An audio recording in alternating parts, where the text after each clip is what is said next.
রাশেদের বয়স এখন ৪২ বছর।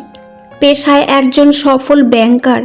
এতগুলো বছর কেটে গেছে কেরিয়ার করতে, ছোট ভাই বোনদের মানুষ করতে আর নিজের পায়ে দাঁড়াতে।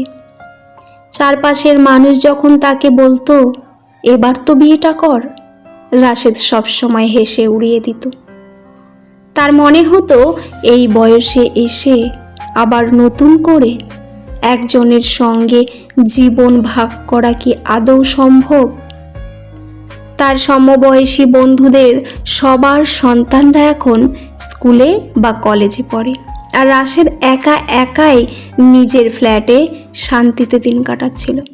কিন্তু মায়ের জোড়াজুড়িতে শেষমেশ ৪৪ বছর বয়সী এক ডিভোর্সি নারী সাবিহার সাথে তার বিয়ের প্রথম কয়েক মাস রাশেদের কাছে মনে হয়েছিল তার জীবনের সবচেয়ে বড় ভুল সিদ্ধান্ত ছিল এটি। কেন? তার মনে হয়েছিল ৪০ বছর পর কখনোই বিয়ে করা উচিত নয়। রাশেদ গত ২০ বছর ধরে একা থাকতে অভ্যস্ত। নিজের মতো করে ঘুমানো, নিজের ঘরের জিনিসপত্র সাজিয়ে রাখা, সব কিছুতেই তার একটা নির্দিষ্ট নিয়ম ছিল। সাবিহারও নিজস্ব কিছু অভ্যাস ছিল। দুজনের এই দীর্ঘদিনের তৈরি হওয়া অভ্যাসগুলো যখন একে অপরের মুখোমুখি হলো, তখন প্রতিদিন ছোটোখাটো বিষয়ে খটখট লাগতে শুরু করলো।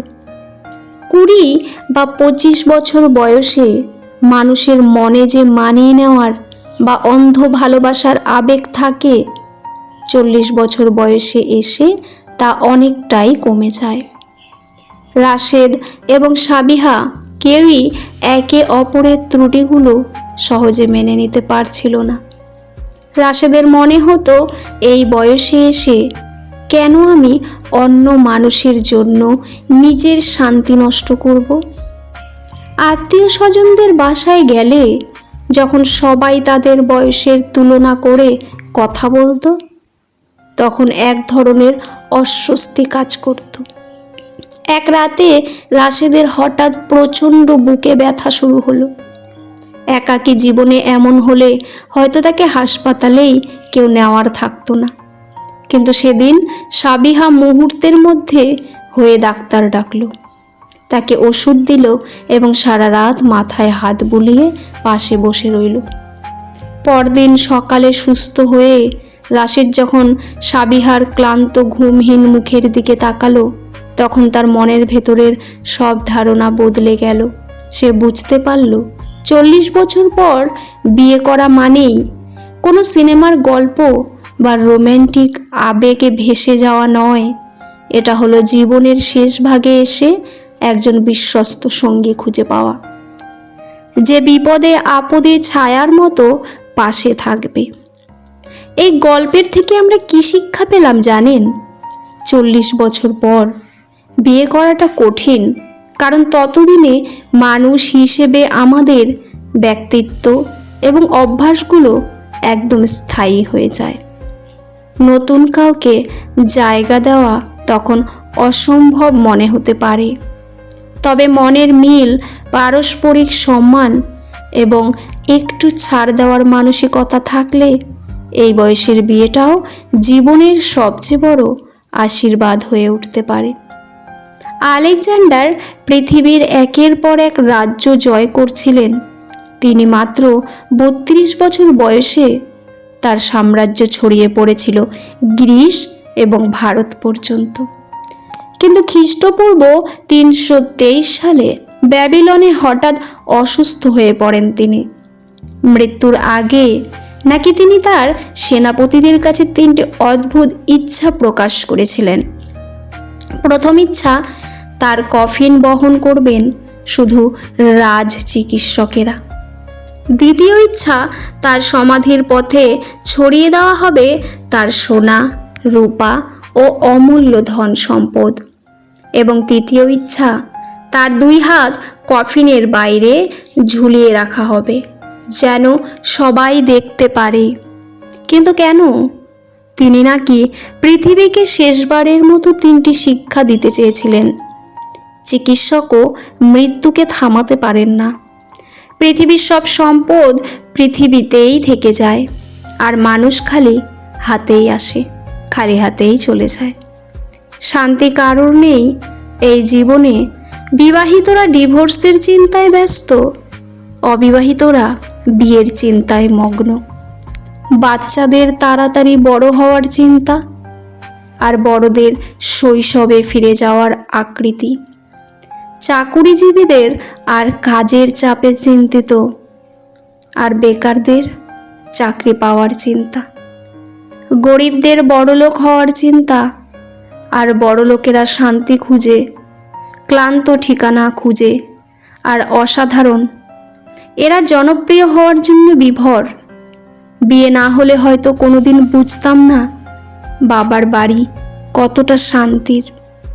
যে ঘরটাকে এক সময় খুব সাধারণ মনে হতো, যে উঠোনে প্রতিদিন হাঁটতাম, যে মায়ের বকুনি শুনে অভিমান করতাম, সেই সব কিছুই আজ মনে হয় অমূল্য।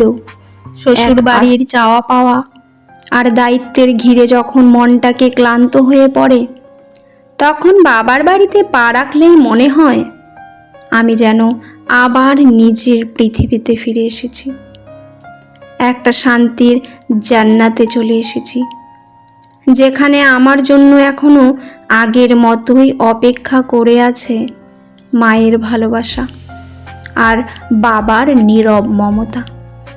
প্রতিশোধ নেওয়ার কোনো প্রয়োজন নেই, শুধু চুপচাপ বসে অপেক্ষা করো। যারা তোমাকে আঘাত করেছে তারা নিজেরাই শাস্তি পাবে।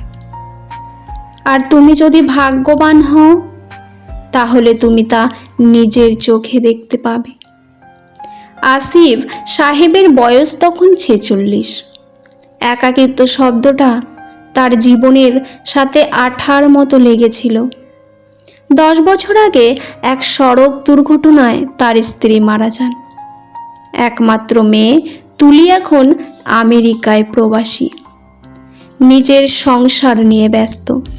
ঢাকার বিশাল ফ্ল্যাটটিতে আসিফ সাহেব একাই থাকতেন। একঘেয়েমি কাটাতে তিনি বিকেলে ধানমন্ডি লেকের পাড়ে হাঁটতেন। সেখানেই একদিন পরিচয় হয় উর্মিলার সাথে। উর্মিলার বয়স 45। 5 বছর আগে তার ডিভোর্স হয়েছে, কোনো সন্তান নেই। একটি বেসরকারি কলেজে অধ্যাপনা করেন।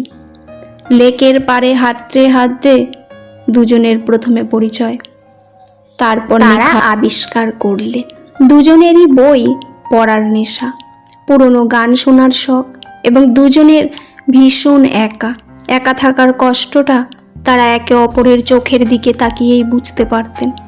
একদিন আসিফ সাহেব উর্মিলার হাত ধরে বললেন, বাকি জীবনটা কি আমরা একসাথে হাঁটতে পারি? উর্মিলা চমকে উঠলেন। বয়সটা 45 পার হয়েছে। এই বয়সে বিয়ের কথা ভাবাও যেন এই সমাজে একটা অপরাধ। উর্মিলা বললেন, আসিফ ভাই, লোকে কি বলবে এই বয়সে বিয়ে? সবাই হাসাহাসি করবে। আসিফ সাহেব মৃদু হেসে বললেন, লোকে তো আমাদের একাকিত্ব ভাগ করে নিতে আসবে না উর্মিলা। যখন মাঝরাতে বুকটা মাথায় ফেটে যায়, তখন সমাজ ওষুধ দিতে আসে না। চলেন নিজেদের জন্য বাঁচি। কিন্তু বাধা এলো চারপাশ থেকে। আসিফ সাহেবের আত্মীয়রা আড়ালে হাসাহাসি শুরু করলো। বুড়ো বয়সের ভীমরতি। উর্মিলার বান্ধবীরা বলল, এই বয়সে বিয়ের কি দরকার? সমাজ কি ভাববে? সবচেয়ে বড় ভয় ছিল মেয়ে তুলিকাকে নিয়ে। কিন্তু তুলি যখন ফোন করে শুনল, সে উল্টে হেসে ফেলল। বলল, বাবা, I am so happy for you. তোমারও তো একজন সঙ্গীর দরকার। তুমি উর্মিলা আন্টিকে ঘরে নিয়ে এসো। মেয়ের সবুজ সংকেত পেয়ে আসিফ সাহেব আর পিছু পা হননি। কোনো জাঁকজমক নয়, খুব সাধারণ আইনি উপায়ে আইবুড়ো ভাত আর সই সাবুত করে তারা বিয়েটা করে ফেললেন। সমাজের মানুষ কদিন ফিসফিস করলো, তারপর নতুন কোনো গসিপ পেয়ে এই গল্প ভুলে গেল। আজ আসিফ আর উর্মিলার বিয়ের 5 বছর কেটে গেছে। আসিফ সাহেবের বয়স এখন 51, উর্মিলার 50। এখন তাদের ড্রয়িং রুমটা আর নিস্তব্ধ থাকে না। টেবিলের একপাশে আসিফ সাহেব ল্যাপটপে কাজ করেন, অন্য পাশে উর্মিলা কলেজের খাতা কাটেন। মাঝে মাঝেই উর্মিলা গরম চায়ের এক কাপ এগিয়ে দিয়ে বলেন, শুনছো, আজকে কিন্তু রবীন্দ্রসঙ্গীতের সেই পুরনো ক্যাসেটটা শুনবো। আসিফ সাহেব হেসে বললেন, তোমার হুকুম জাহাপানা। তাদের এই জীবন প্রমাণ করে দিয়েছে ভালোবাসা, সম্মান আর একজন বিশ্বস্ত সঙ্গীর প্রয়োজন কোনো নির্দিষ্ট বয়সের ফ্রেমে বাঁধা থাকে না।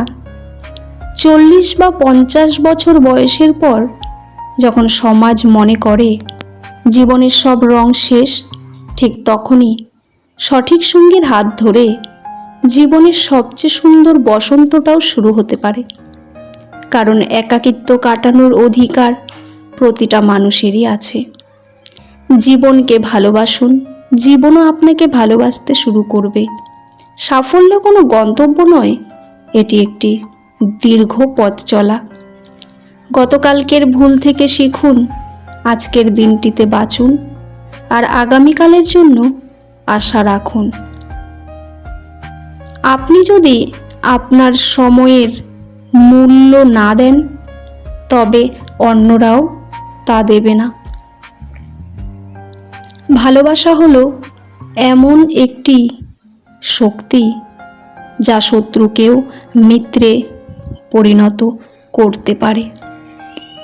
কাউকে গভীরভাবে ভালোবাসা আপনাকে শক্তি দেয়, আর কেউ আপনাকে গভীরভাবে ভালোবাসলে আপনি সাহস পান।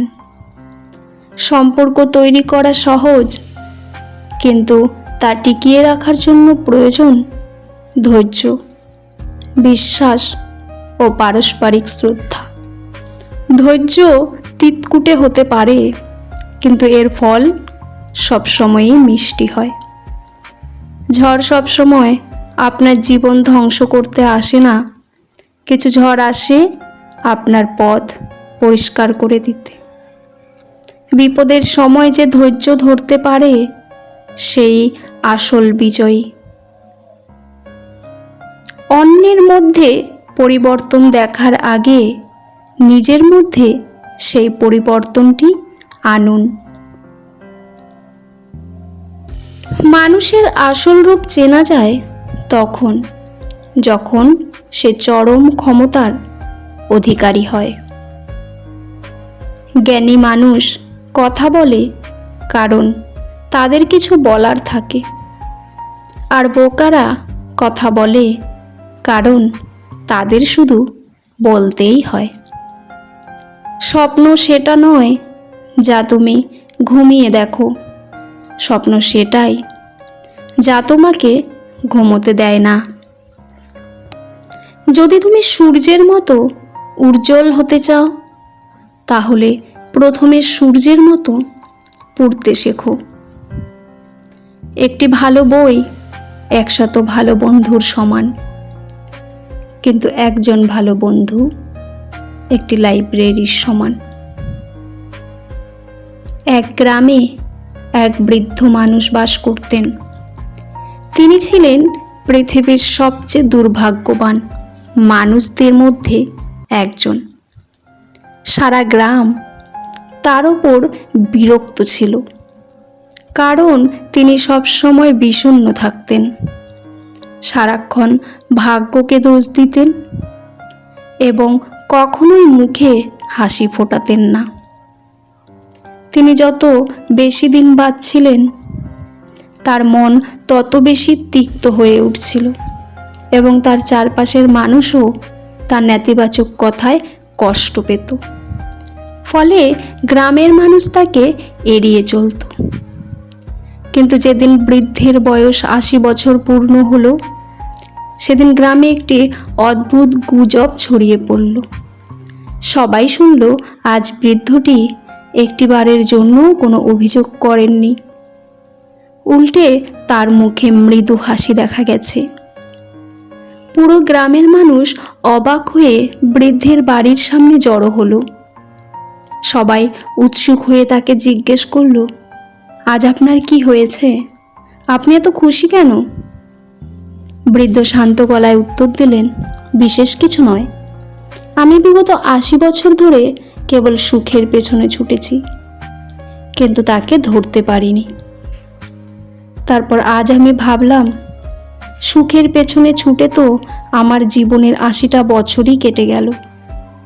তাই আজ থেকে আমি সুখের আশা ছেড়ে দিয়ে কেবল জীবনটাকে উপভোগ করার সিদ্ধান্ত নিয়েছি। আর ঠিক এই কারণেই আমি আজ এতটা শান্ত এবং সুখী। আমরা প্রায়ই ভবিষ্যতের কোনো এক কাল্পনিক সুখের পেছনে ছুটতে গিয়ে আমাদের বর্তমানের আনন্দটুকুকে হারিয়ে ফেলি। সুখ কোনো গন্তব্য নয়, এটি হলো বর্তমান মুহূর্তকে মেনে নিয়ে শান্তিতে বাঁচার একটি মানসিকতা। 40 বছর বয়সের পর মানুষের চিন্তাভাবনা এবং অভ্যাস পাথরের মতো শক্ত হয়ে যায়। এই বয়সে এসে অন্যের জন্য নিজেকে পরিবর্তন করা প্রায় অসম্ভব। দীর্ঘদিন একা থাকার পর অন্য কোনো মানুষের উপস্থিতি নিজের স্বাধীনতায় বড় আঘাত বলে মনে হতে পারে। তারুণ্যের বিয়েতে যে অন্ধ ভালোবাসা এবং অপরিসীম ধৈর্য থাকে, মধ্যবয়সে এসে তা যুক্তিবাদ এবং ক্লান্তিতে রূপ নেয়। এই বয়সে মানুষ সমঝোতা করতে চায় না, বরং নিজের শান্তিকে সবচেয়ে বেশি প্রাধান্য দেয়। যখন সন্তান মানুষ করার এবং তাদের ভবিষ্যৎ গড়ার বয়স, তখন নতুন করে সংসার শুরু করা জীবনের গতিকে ধীর করে দেয়। জীবনের এই ধাপে এসে মানুষ একজন সেবিকা বা যত্নশীল বন্ধু খোঁজে, জীবন সঙ্গী নয়। ভুল মানুষের সাথে থেকে অশান্তিতে ভোগার চেয়ে 40 বছর বয়সের পর নিজের একাকিত্বকে উপভোগ করা অনেক বেশি সম্মানের। যদিও অনেকেই মনে করেন এই বয়সে বিয়ে করা উচিত নয়, তবুও আধুনিক সমাজবিজ্ঞানী এবং মনোবিদদের মতে বিয়ে করার কোনো নির্দিষ্ট বয়স নেই। 20 বছর বয়সের বিয়ে যদি হয় আবেগের, তবে 40 বছর বয়সের পর বিয়ে হলো পরিপক্কতা ও সহমর্মিতার। এটি জীবনের শেষ দিনগুলোতে একাকিত্ব দূর করার একটি সুন্দর সিদ্ধান্তও হতে পারে। পুরো ভিডিওটি দেখার জন্য আপনাদের অসংখ্য অসংখ্য ধন্যবাদ। ভিডিওর শেষে জয় শ্রীকৃষ্ণ লিখতে ভুলবেন না। ভালো থাকবেন। ধন্যবাদ।